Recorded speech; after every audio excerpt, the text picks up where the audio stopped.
What's up, guys? Chemist here from Meanwhile in the Man Cave. We take a look at all things pop culture, games, toys, or anything we think is cool. And today we're taking a look at a grab bag of Brainiac figures. First one being from the Ghost of Krypton McFarlane series Brainiac. We've got the DC Multiverse Brainiac figure from Todd McFarlane and a Spin Masters Metal Force Brainiac figure. Brainiac, otherwise known as Vril Dox, was created by Otto Binder and Al Plastino and first appeared in Action Comics number 242 in 1958. The villain started out as a green-skinned alien that traveled the universe, kidnapping civilizations in an attempt to repopulate his world, whose original population had been wiped out by a plague. Brainiac's history has been rewritten many times. He has been everything from the alien to an alien robot and even a goateed circus mentalist named Milton. And nothing says world-threatening menace than the name Milton. So what is Brainiac's current origin?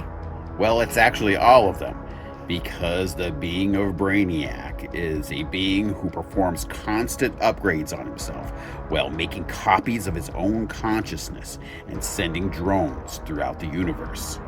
So, every Brainiac that Superman has ever encountered is a real Brainiac, just not maybe Brainiac Prime. Okay, starting off, we're going to start with the Page Punchers version. A little preview of the figure. It's in this kind of stupid blister pack packaging, which I don't really like. I don't know why they switch it up for these Page Punchers, but I guess maybe for the comic book in the back. But here's a look at the art on the comic on the back. Other than that, not a whole lot to see on the box, so let's bust Brainiac out. Okay, in the package, you got a couple tendrils, the Brainiac figure itself, and three like mechanical hands. So let's bust these things out and take a closer look. First of all, you've got the tendrils. Here's one of them. And the other here. Next, you've got a little mini mechanical hand here. Nice little details on that. We also have a mechanical claw. Lastly, another mechanical claw. This one does have a hinge down there where it's going to attach. Okay, the Brainiac figure itself looks pretty good. It's got very much a vulture-like appearance to it. Interesting take on the design. I think my favorite Brainiac design was probably the drones from, like, I think it was either the late 70s or early 80s, where you actually could see a mechanical brain inside his head. But looking at this, interesting little details.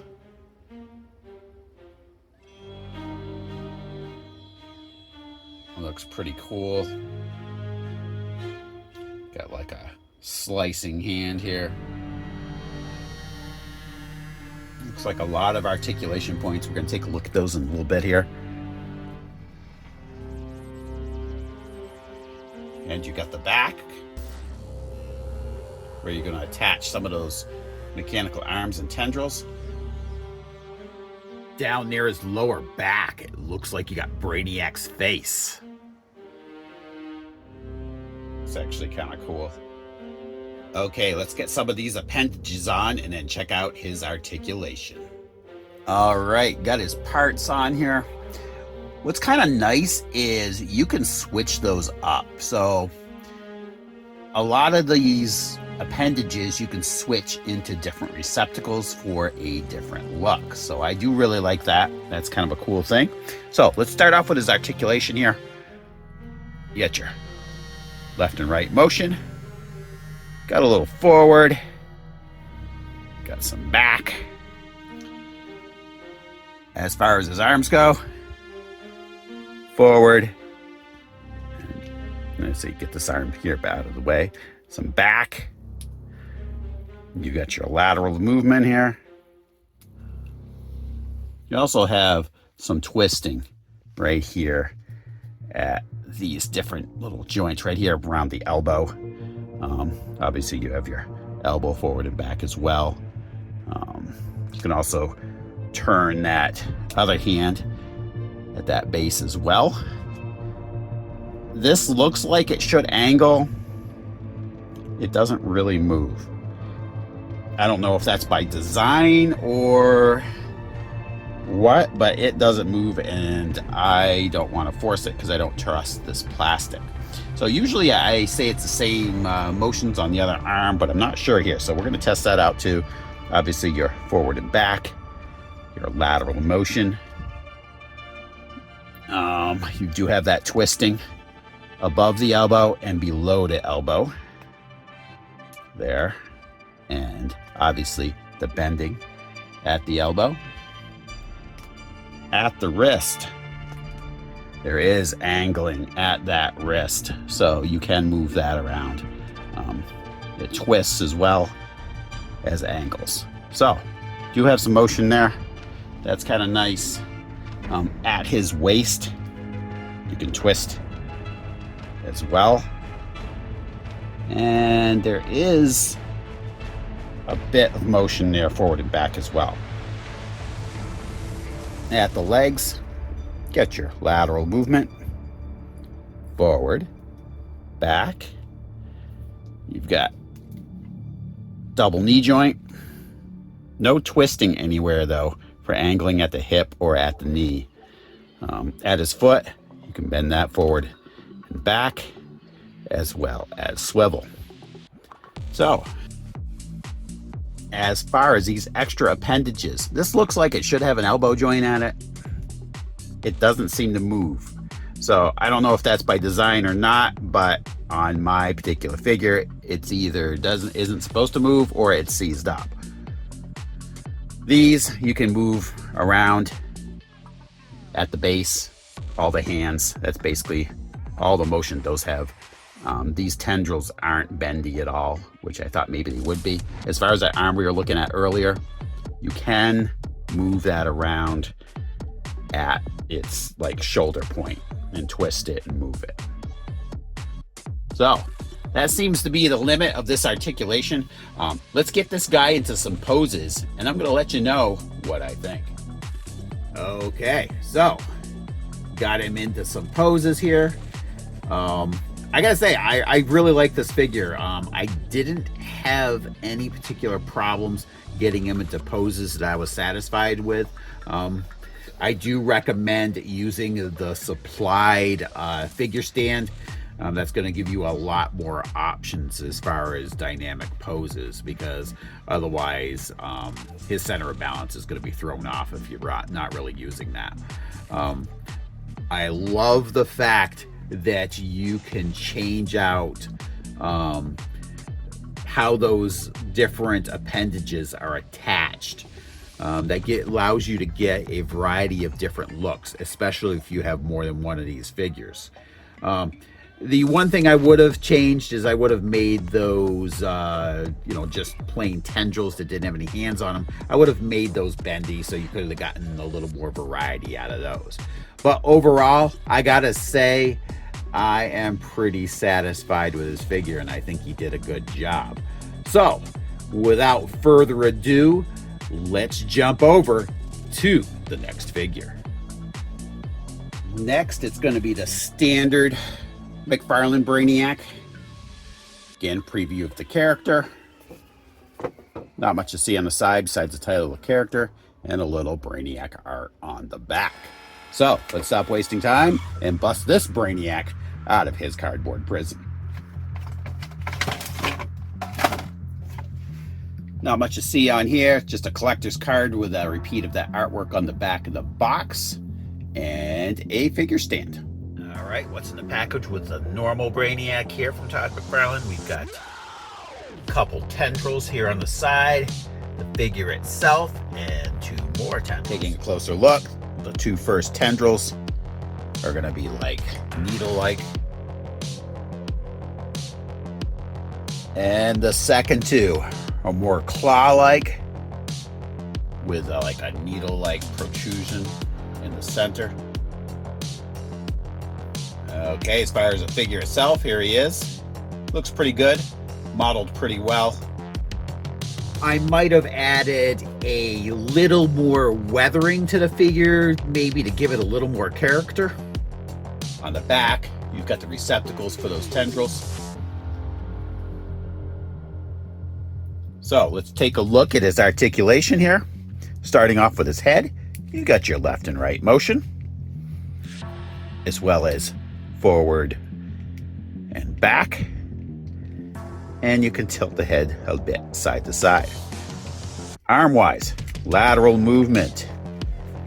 Of course, you've got your forward and back. There seems to be a joint between the shoulder and the bicep for swiveling that arm. And a double elbow joint. Down at the hands, got your swiveling as well as an angling of forward and back for that wrist. At his abdomen, has a slight crunch motion. You can also lean him back. And you've got the swivel at the waist, as well as a little bit at the abdomen itself as well. As far as his legs go, lateral movement, forward and back. Well, not a lot back, more forward. As far as his knee goes, it's a double knee joint. And down here at the foot, you can angle that a bit, forward and back. Doesn't seem to be any swiveling. And you have the toe joint. So that should be the same on the other side. So let's get this Brainiac into some poses, and I'm gonna let you know what I think. So here he is. I got him into some poses I was satisfied with. It wasn't a ton of variety in the poses though. And I think one of the things I felt restricted me was the fact that his leg and foot didn't have any kind of twisting motion. So I really couldn't put one foot kind of like back as like a plant foot and the other foot forward, like I like to do with a lot of figures. So, and the other thing I would have changed is I would have added a wire to those tendrils so you could have bent them into some different positions, and that would have given you a lot more variety as well. But overall, I thought he posed well enough for me. It's just that those other, additions would have kind of put him over the top. Overall, I like the figure a lot more than I thought I was going to when I originally saw the sculpt. So overall, I am happy with the figure. So without further ado, let's move on to that last Brainiac figure. And lastly, the Metal Force Brainiac. Now, only got this specifically for the a variation of the Brainiac figure. Really, it does come with a Batman too. I have no intention of actually using that for anything, honestly. Just wanted the Brainiac figure. It does come with a collector's card down here.